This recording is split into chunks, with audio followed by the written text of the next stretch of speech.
जय गोपी चित चोर प्रभु, जय जय माखन चोर। गुरुर्ब्रह्मा गुरुर्विष्णु गुरुर्देवो महेश्वरः, गुरुः साक्षात् परब्रह्म तस्मै श्री गुरवे नमः। परम मंगलमय परात्पर अखिलेश्वर अकारण करुणावरुणालय भक्तवांछा कल्पतरु भगवान श्री बांके बिहारी लाल की शब्दमयी प्रतिमूर्ति वांगमयी प्रतिमूर्ति श्रीमद्भागवत महापुराण व्यास मंच पर आसीन विराजमान हमारे बड़े भ्राता श्री, उनके चरणों में प्रणाम। यहाँ पर विराजमान सभी भक्त वृंद आचार्य वृंद, उन सभी के चरणों में प्रणाम। यहाँ पर विद्यमान गंधर्व स्वरूप सभी संगीताचार्य वृंद, उनके हृदय में विराजमान मेरे राधा माधव को प्रणाम। आप सभी के हृदय में विराजमान मेरे राधा माधव को प्रणाम। देखिए, एक तो होता है सौभाग्य, एक तो होता है अतिशय सौभाग्य, और एक होता है परम सौभाग्य। सौभाग्य वो है, हम ये यहाँ पूरे देश में कई जगहों पर कथाएं सुनते रहते हैं, सबके मुखारविंद से सुनते रहते हैं, तो ये हमारा सौभाग्य होता है। परम सौभाग्य क्या है और अतिशय सौभाग्य क्या है?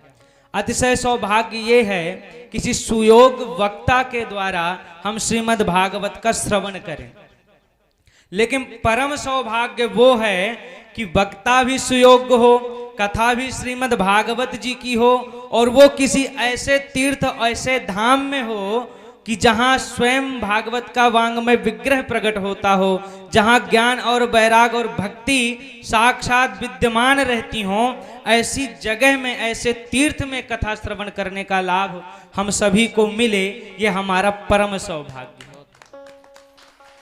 देखिए, आप सभी भगवान के परिचित हैं, ये मैं आपको कन्फर्म कर देता हूं। कैसे? आप लोग कहेंगे वैसे कैसे परिचित हैं? परिचित इसलिए हैं कि देखिए भाई, घर में प्रवेश उसी को मिलता है जो जानकार होता है। आपके घर में कोई आए और आपका दरवाजा खटखटाए, घर में कोई हो ना, आप गेट खोलेंगे तो पहले देखेंगे कि हमारा जान परिचय वाला है या नहीं, देखेंगे या नहीं? अगर आपका जान परिचय वाला है तो आप गेट खोल देंगे, आजा भैया हम जानते हैं, इसको बैठाएंगे, उसका आदर सत्कार करेंगे। लेकिन कोई अपरिचित व्यक्ति दरवाजे पर आ जाए तो आप उसको अंदर लाएंगे? उससे आप क्वेश्चन करेंगे, मैं आपको जानता नहीं हूं, आप कहां से आए, पहले अपना परिचय दीजिए। आप इसलिए भगवान के सानिध्य में हैं, परिचित हैं, क्योंकि ये वृंदावन क्या है पता है आपको?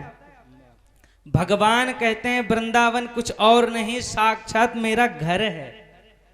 सभी तीर्थ प्रयागराज को कर देते हैं, लेकिन वृंदावन कभी नहीं जाता। ब्रह्मा जी के पास प्रयागराज गए, बोले महाराज हमें बताओ कि सब कर देने आते हैं, मैं तीर्थों का राजा हूं, आपने मुझे पदवी दी हुई है, तो वृंदावन क्यों नहीं आता? उन्होंने कहा देख भैया, मैंने तुझे सब जगह एक पदवी दी है, लेकिन मैंने भगवान के घर की पदवी थोड़ी तुझे दी है। वृंदावन तो भगवान का घर है। भगवान कहते हैं वृंदावनम परित्यज्य पादमेकम न गच्छति, मैं भगवान वृंदावन को छोड़कर कभी एक पग भी बाहर नहीं जाता, भगवान का वाक्य। अब देखो, भगवान का घर है वृंदावन। अब आप सभी अपने घर को छोड़कर भगवान के घर में आ गए हो, यहाँ बैठकर कथा सुन रहे हैं, तो इसका मतलब भगवान आपको जानते हैं, तभी तो अपने घर में प्रवेश दिया है। तो आप सभी भगवान के परिचित हैं। दूसरी बात मैं कहूंगा कि भगवान का एक बहुत सुंदर उद्देश्य होता है। एक बार क्या हुआ, यशोदा मैया जी भगवान को लेकर यमुना जी के तट पर पहुंची।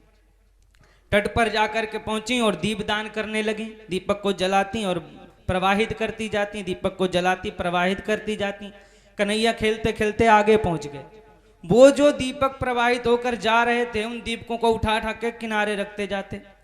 माता यशोदा ने देखा कितना नटखट है, मैं इतने प्रयत्न से दीप जलाकर दान कर रही हूं, ये उठा उठा कर बाहर रखता जा रहा है।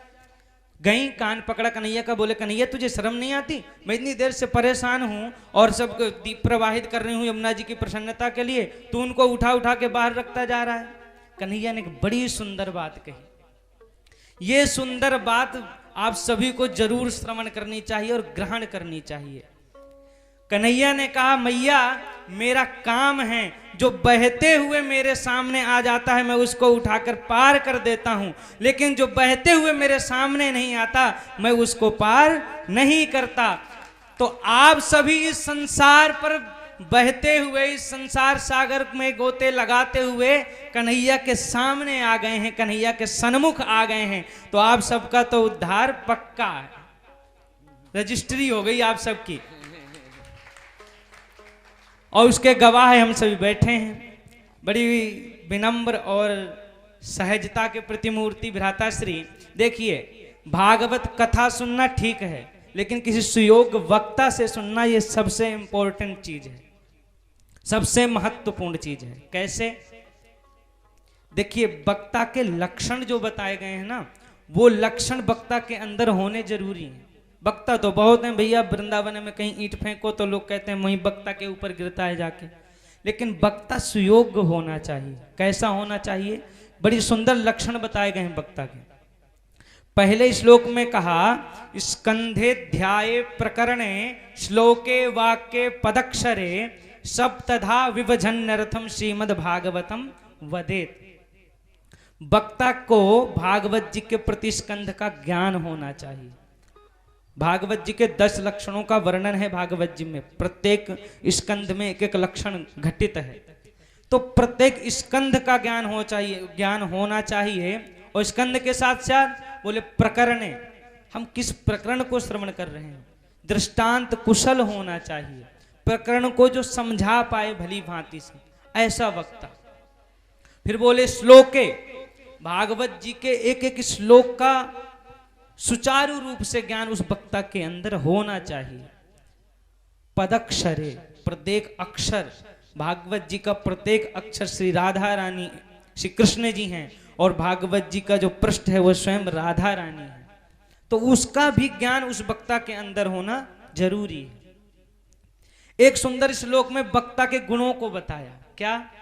बोले माधुर्यम अक्षर व्यक्ति पदच्छेदस्तु सुस्वराः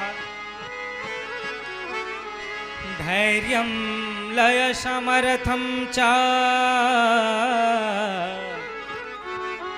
षड् एते पाठका गुणाः षड् एते वक्ता गुणाः।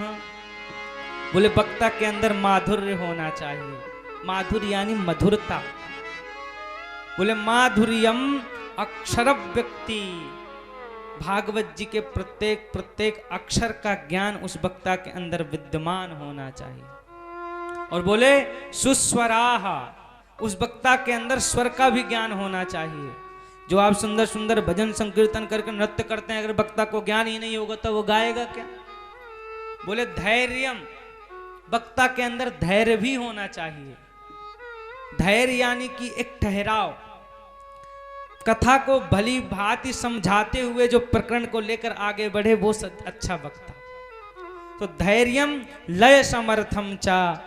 अब बेचारे संगीत वाले बैठे कुछ दूसरा राग बजा रहे हैं, हम गा किसी दूसरे राग में रहे हैं, तो वक्ता को थोड़ा बहुत संगीत का भी ज्ञान होना चाहिए, लय समर्थ होना चाहिए। ये वक्ताओं के गुण हैं।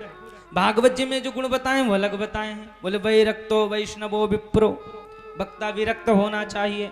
अब आप कहें भैया एक शादीशुदा वाले कथा करते हैं तो फिर ये क्यों करते हैं जब वक्ता को विरक्त होना चाहिए?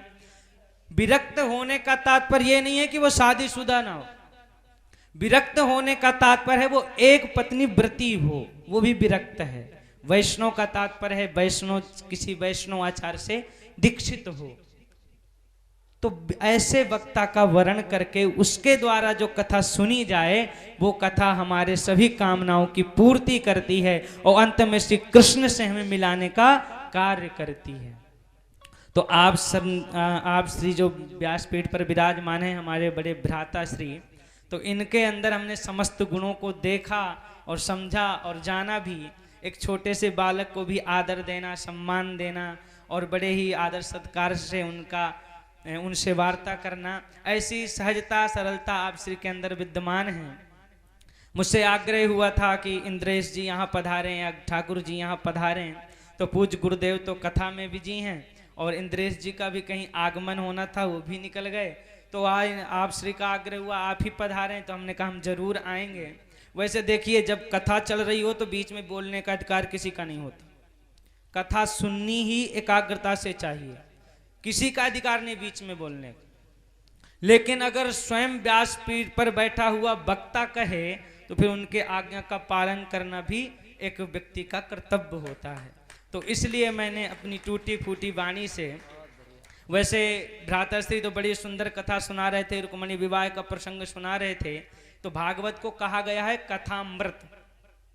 भागवत को कोई खाने वाली चीज नहीं बताई गई, पीने वाली चीज बताई गई है, क्योंकि पीने वाली चीज अंदर उतरती है।